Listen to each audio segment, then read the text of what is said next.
And now, ladies and gentlemen, boys and girls, it's the moment you've all been waiting for. Thomas Cavanaugh Construction is proud to present Live from the Hunt Camp. And welcome to another edition of Live from the Hunt Camp!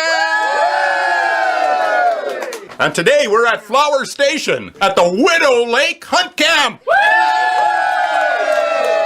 Good job, Jerry! I'm Jerry Bim. This is Jason Marshall. Jason, how you doing? Hey, I'm doing great. We pulled up and there's a whole crowd of Marshalls in the house today. How did that happen?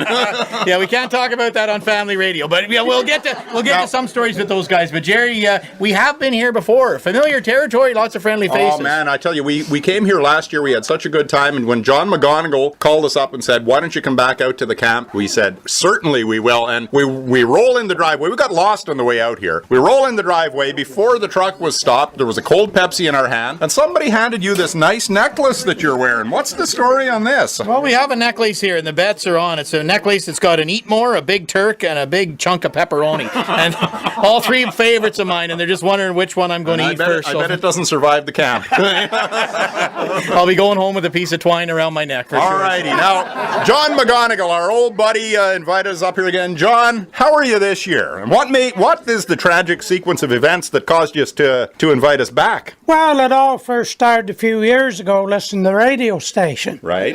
Are there any fans of 98.7 here? I think you had noted that to us, John. Yes. Whenever we found out that your radio station traveled around the area to hunt camps, we just thought that was the greatest thing in the world, and we had to have you here. So now, the name of the camp, though, there's a sign on the wall that says this is the Barney Hunt Camp. What's the story on the Barney Camp? Well, when I built this camp a few years ago, my grandchildren, they named it the Barney Camp, so the name is stuck with it. Here. If I change the name, I might not be Poppy anymore. Now you've been in camp now, you said, for about a week or so. We spoke on the phone a couple weeks ago. You said you were coming up here with Sharon. Yep. Has she managed to fix that snoring problem yet that she had? Well, because I recall you got into a lot of trouble last year when you brought that up. One little problem about that. Okay. After we went home, she got talking to me about it, and she says, "I'm going to prove to you that you're the one that does the snoring." Right. So there was two things they did. They put me on tape. And then after, she says, "I'm calling the doctor and making an appointment for you."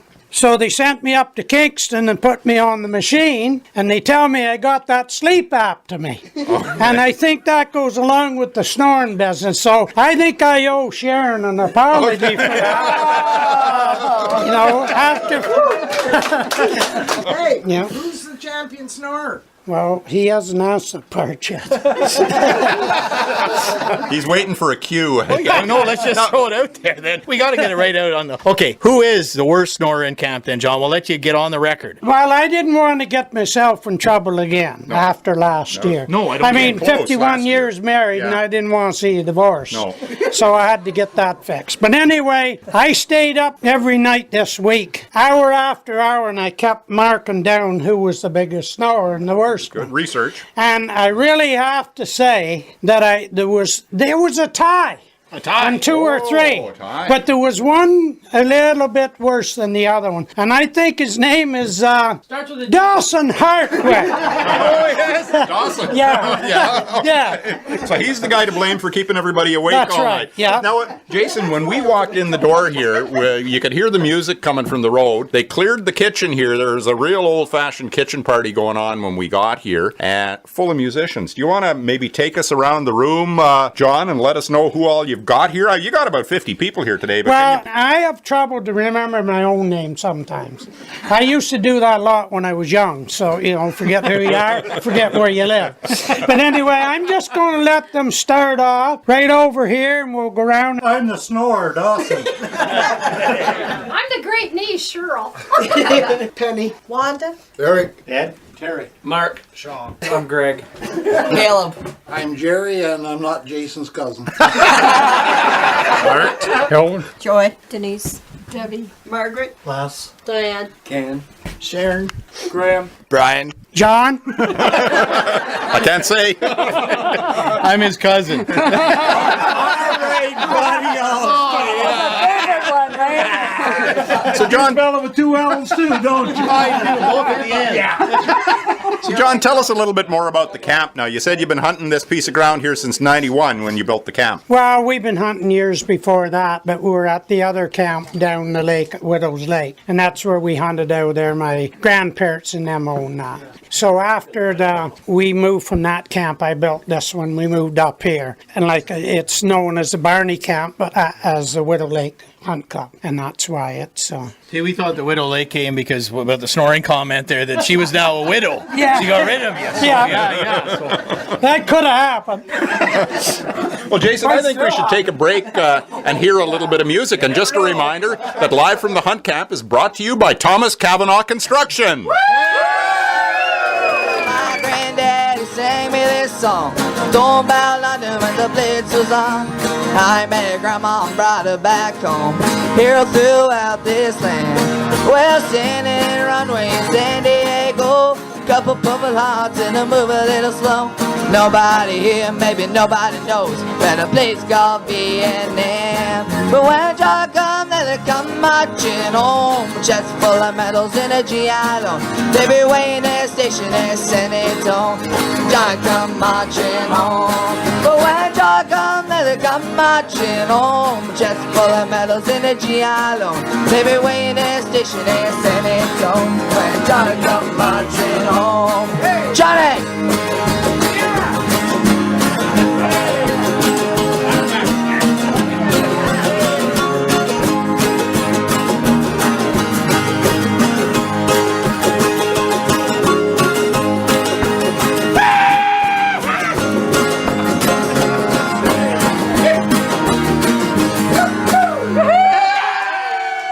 Jason Marshall, we're still here at Widow Lake. Yes, sir. Widow Lake it is, and it's very familiar territory for me. I walked Feels up like and family to it you, does. doesn't It it? feels like family. Well, taller family, we'll say. Yeah. But we have the Marshall gang here. Boy, oh boy, and who do we have here, guys? I'm Graham. Brian, Jerry. Caleb. Jason. All right, so I tried to sound tall there, but guys, you guys, you're part of the camp. You're right just down the road. You said, eh? We're just down the road. Friendly neighbors. Friendly. neighbors. So you're just here for the day, are you? Just for the visit. For a visit? Johnny was nice enough to invite us down and see you guys. And we're Caleb here. Caleb has a good voice. There's beer here too. There's a Marshall comment. There's cold beer, so we're down here for sure. So. But yeah, Caleb. So how old are you? I'm 14. 14, man. You were singing some music for us here today. So Yeah. how long you been playing music? I think it's last summer I started playing the guitar. So you go way back to when you were 13. You started. Yeah, So way back, a long time ago. where do you get your musical roots from? Did you come across these? Pretty well my whole family, like my mom's side and my dad. My dad plays the guitar, but my mom I have a pay who plays bass for a band. He's actually been on 98.7 a few times. Lorraine Hall's his aunt. Oh yes. Yeah, I guess. Great aunt. His band is with Johnny Spinks. Oh great. Haven't done anything though. Well, you keep working on the music there. We're gonna have you back again. You're doing You did a great job. Caleb. It's good to meet a Marshall that has some musical talent too.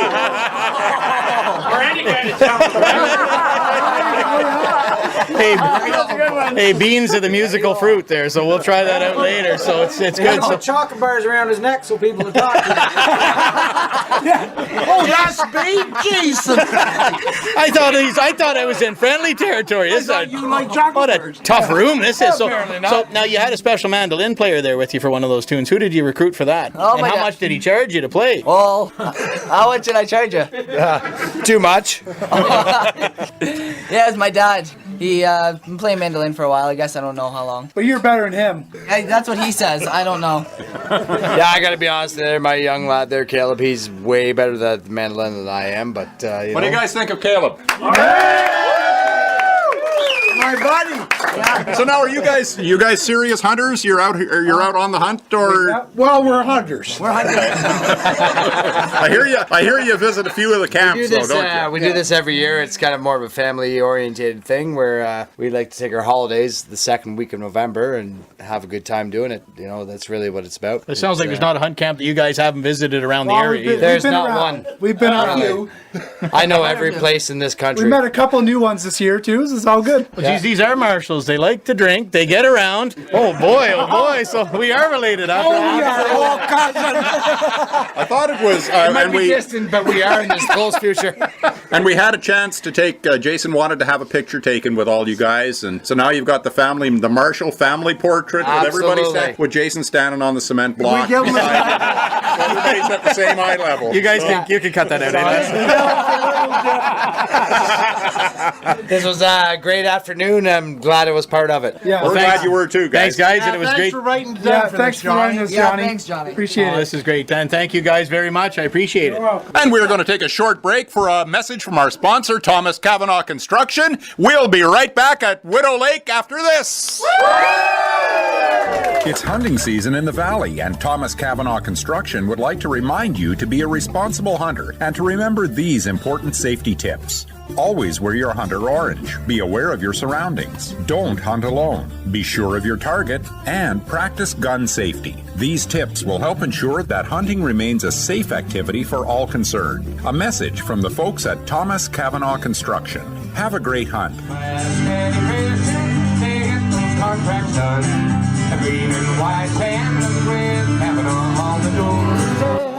Take it easy. I got to know if your sweet love is gonna save me. So come on, baby. Don't say maybe. I got to know if your sweet love is gonna save me. Well, all we got is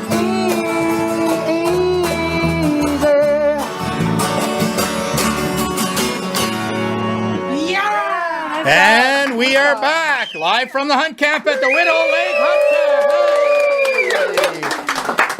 Camp. And with us, I asked John McGonigal when we got here. I said, for our segment, we're going to need to talk to the biggest BSer in camp, and he just pointed right over to you. Tom Barber, welcome.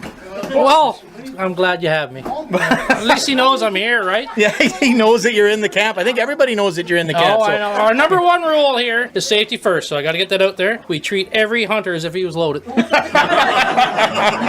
And are they? Well, some For the most part. So, Oh, yeah. but before we get too far, you made me this wonderful necklace. Maybe you can just let our listeners know what this is all about. Well, I think it's got three of your favorites. We got the Big Turk, an Eat More, and a pepperoni stick, and we were just kind of batting that around. We're wondering, or we're surprised that they made it that far, right? Oh, yes, that's a good point by you. So, we'll wrap it up with the listeners at the end, which one disappeared first. Well, I know you're starting to chew on the rope already. So how long you been hunting here, Tom? Oh, years and years. I mean, it's, I don't know, what, probably 20 plus now, maybe, I guess.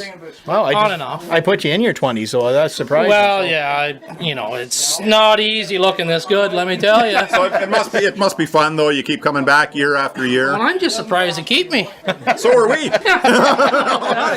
So now, what's the most important part of this camp? You look around, and of course, the walls are, there's all kinds of photos of, friends, family, guests. Is that what it's all about for you guys? Up here is unbelievable. I mean, we've got, if you look there, you can see pictures of Santa and Mrs. Santa. There's pictures of the Easter Bunny over there. I mean, we do. Your year-round camp, and I know that you Year-round. guys love your fishing up here too, eh? Long weekend in September, we have a big fish fry. Everyone went away with full bellies and a prize in their pocket, and we just had a great time. So, Tom, maybe you can give us a little bit of insight about our host here, John McGonigal. If you could just sum him up in one word, what would that word be? Oh, crazy as a louse. Well, that's more than one. We'll go with crazy instead of louse.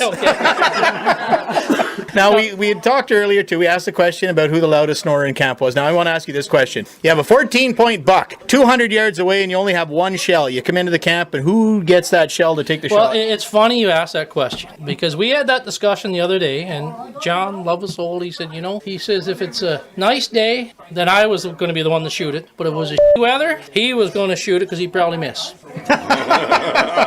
Tom, we really appreciate it, buddy, and best of luck for the rest of the hunt. And I thought you were taller.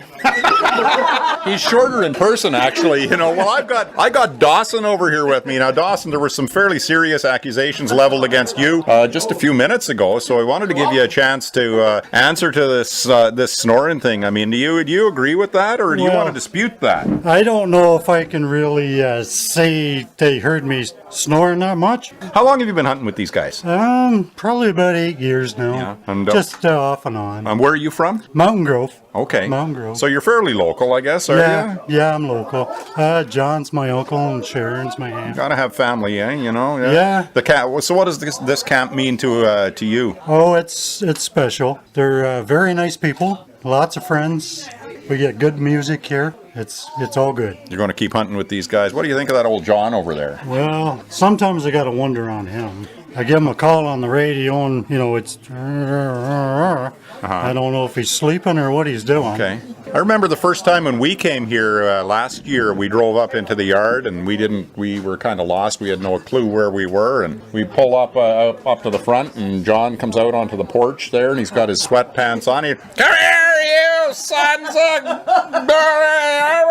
So anyway, that was our introduction to Widow Lake here. That's the greeting to most people. Oh, it is? Okay. Well, Dawson, thanks very much for having a little chat with us, and good hunting. Are you a serious hunter yourself? Well, I try to be, but I get out there. Who's shot the biggest buck in the camp in your recollection? Pick me! Pick me! Okay, Tom claims that. He claims it, but I've never seen him shoot one yet. Okay. I'll bring the headman up. Now we also got Sharon here. Sharon's here. There she is. She's sitting there. She's trying to get away from us. Now, Sharon, you're I guess you're the real boss in this camp, are you? I guess I am. You are? Yeah. What do you think, John? Is she right? Is she the real boss in this camp? Yeah. She is the real boss in this camp. Yeah, I don't know where I'd be if I didn't have her. Well, we know where you'd be if you didn't have her, so... So now, you guys have been up here for a week now, a little bit over a week now to get the place ready, John was telling us. I came up on Friday and went home on Wednesday and came back up yesterday. Do you hunt yourself? Well, I got my license, I got my gun. That's about as far as it goes. John, you better hide. She's got her license and she got her gun, so you better... Yeah. And you got a tag too, so you're all set to go. Yeah. Now, how long have you been with John? 51 years. 51 years. Is she a trooper or what? Now, this whole snoring thing, though, did he blow that out of proportion last year? Yes, very much. Did he get in trouble for it? Well, I spoke to him. And I guess there were a few... So he's changed his story now I know. for this year, right? So that's good. I told me better. All right. Make it up and say it was Dawson did it instead. Jason, Marshall, have we not had a great time here at the Widow Lake Camp with John McGonigal and the crew? Oh, it has been a really, really fun afternoon, and you can smell the food's on. We're going to take a break and have a bite to eat, apparently. So, That's what John tells us. Yeah, and what John says here goes. John's he's second in command, apparently, right? So, John, thanks again so much for the invitation out to the camp again this year. We really appreciate it. And just before you are finished, to show you how much we appreciate of having you here last year and back again next year, and we hope it continues. On behalf of the Widow Lake Hunt Club, we're going to donate $50 to use today for your radio station. And what I want to do, I want to open this up to other hunt camps to come forward and challenge us, and maybe we'll do better next year. Well, why don't we make this our first contribution to our radiothon for next spring, shall we? I think that would be great. If you were smart, you'd give the cash to Leslie or myself. Oh, okay. And we'll make sure it gets back there safely. Hey. All right, Jason, we got to get the heck out of here. But say thanks to John, too. We got some brand new caps, too. We did get some new caps, John. Thank you very much for the caps. Appreciate that. This means $1 million to me. People don't get together enough anymore like we used to. This puts people and friends and family together, and what is life about if you can't do that? And that's what it's all about to you, isn't it? That's what it feels like when we walk through the door, John. It feels like we're part of friends and family with you guys. And thanks again, my friend. And honestly, we're coming back. You're not going to get rid of us that easy. So. All right, Jason, so we got to get the heck out of here, but we have so much enjoyed the visit here to the Widow Lake Camp today. And tomorrow tomorrow, just a reminder to our listeners that we'll be heading back in the morning to Camp Remember for a retrospective and a show to remember our good friend Uncle Claude. Because Uncle Claude Martin, he passed away just before the hunting season began this year, so we want to send a tribute out to the Martin family and the gang at Camp Remember. So that show will air tomorrow morning at 6 o'clock, and tomorrow evening we're on the air with a special live edition of Live from the Hunt Camp starting at 5 o'clock. Our actual Live from the Hunt Camp, yeah, for sure. Believe it or not, little known fact, there's never been an actual live edition of Live from the Hunt Camp. Tomorrow evening will be the very first one, starting at 5 o'clock, going from 5 until 6, and we're going to have a great time. You bet. And once again, a tip of the hat to everybody here at the Widow Lake Hunt Club, and thank you guys so much. And our sponsor, Thomas Cavanaugh Construction. And until tomorrow, see ya! Live from the Hunt Camp has been brought to you by Thomas Cavanaugh Construction. Join us next time for more Live from the Hunt Camp on Valley Heritage Radio.